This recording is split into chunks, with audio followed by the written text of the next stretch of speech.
前几天在 Best Buy 的官网订了一台相机，隔天我就收到了 email 说我要的 order 已经到达商店了。于是我迫不及待地把它接回家了。既然已经出了门，我们就顺道去逛了一下 Home Depot， 想着今年要不要看一下把我家的旧圣诞树换掉。我喜欢眼前这一棵圣诞树，感觉它的内容非常满，但是部分的枝叶做工我又不太满意。因为不是真的树，所以在枝叶的细节方面我是有追求的，我喜欢类似这样的。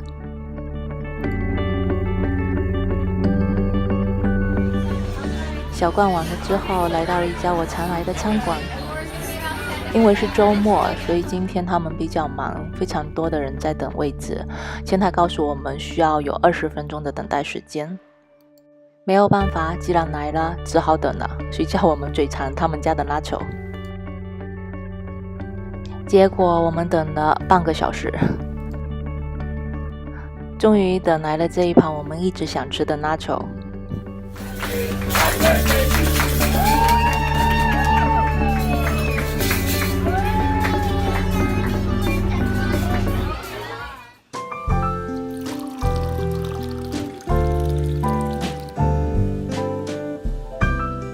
我并不会每天都想喝咖啡，但偶尔的时候我会用牛奶给自己冲一杯咖啡，轻轻的浅尝这样融融的咖啡香。任性到底，说好的捡回，在这样的甜品面前总是无效。喂饱了2个小朋友之后，就会有一小段的清闲时间，就能开始做自己喜欢的事情。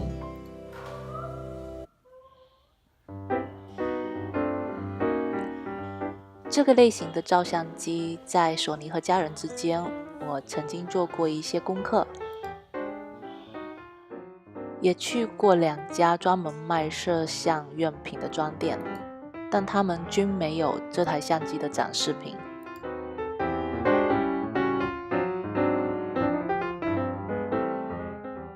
所以索尼这台照相的真实大小我不是很清楚。这个开箱显然对我自己来说也是一个惊喜。小箱子里面跟配着他们家其他款式相机的介绍，还有这台相机的使用说明。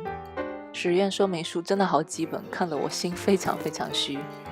希望它不会太难操作，不过它既然被称为傻瓜机的话，我想应该是很快就会驾轻就熟的。这里面没有充电插座，我想这个应该是要分开买的。当时在 Best Buy 官网订这台相机的时候，正好它有做活动，送了我一张就是这样的储存卡。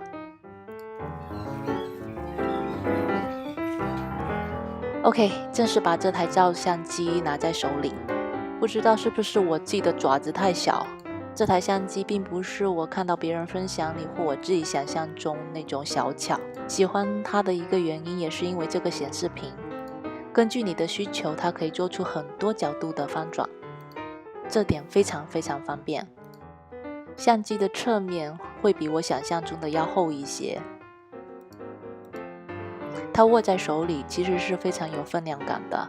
外观细节上面的设计我很喜欢，只能说唯一到现在为止不喜欢的一点就是它的充电，就是要必须可能你要另外再买一个插座。我个人是不喜欢直接插在照相机里面充电，我是喜欢分开的方式。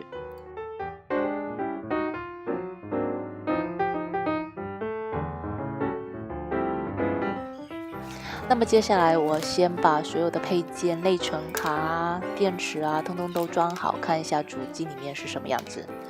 其实最早我是想买他们家这一款的第5代，5代和第6代的区别其实不是很大。第6代可以做出远距离的拍摄，还有就是在屏幕上面的翻转角度会比第5代来的多一点点。最后就是多了一个触摸式的萤幕，还漏了一个非常重要的点，就是第6代比第5代贵了$200。把照相机给插好装好，中场我需要休息，喝喝咖啡压压惊。想说就是以一架小的傻瓜机来说，它的定价真的是非常昂贵的。照相机的底座是它放电池和内存卡的地方，的设计就有点感觉像是麻雀虽小但五脏俱全，丝毫不浪费任何空间。想说年纪大了真的伤不起，它里面已经有了图标，就是指示你怎样插入它的储存卡。在第一次的时候，我还是华丽丽的把它给正面反面弄相反了。在中年大妈一番折腾之后，把人塞进去的东西都塞进去了，这台相机应该算是可以用的吧。再来废话几句，虽然它是傻瓜机，但是一般单反相机有的功能它基本也有。在像素和画质方面，它肯定也无法和单反的照相机媲美了。第一次开机的例行公事，先选择好你想要的语言，之后找了半天确定它是没有中文的，这样太不方便了，毕竟我还是 prefer 中文，因为里面有太多的功能键，就需要你可以去调整你的照相机，在拍摄的时候可以去就是设置一些在颜色上面啊、光线上面的选项。语言选定之后就是时间跟日期的设置。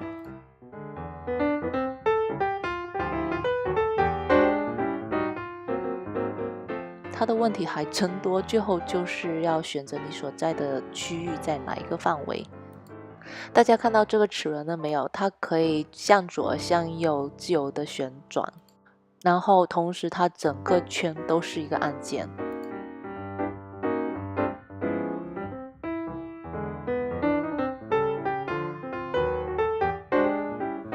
设好了之后，照相机它就自己自动开启了。给大家看一下它荧幕是什么样的效果。屏幕上的画质很清晰，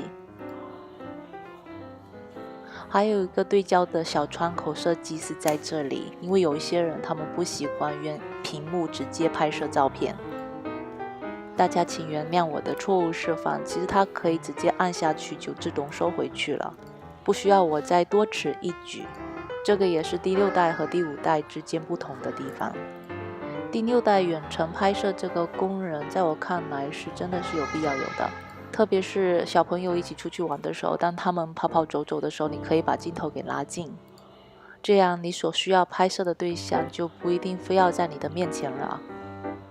它有自动对焦的功能，在录影的时候它也有魔化背景这个效果，是我非常喜欢的。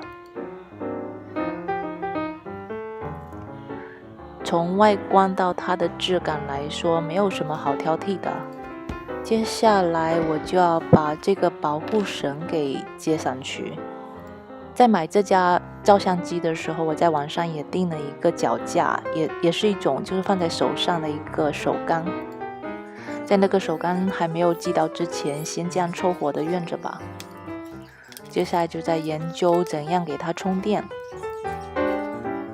又是一个不占地儿的设计，它的连接口在这里，左边的这个是用来充电跟连接电脑，然后右边这个是连接电视机。第一次用不敢太用力，怕把它给掰坏了。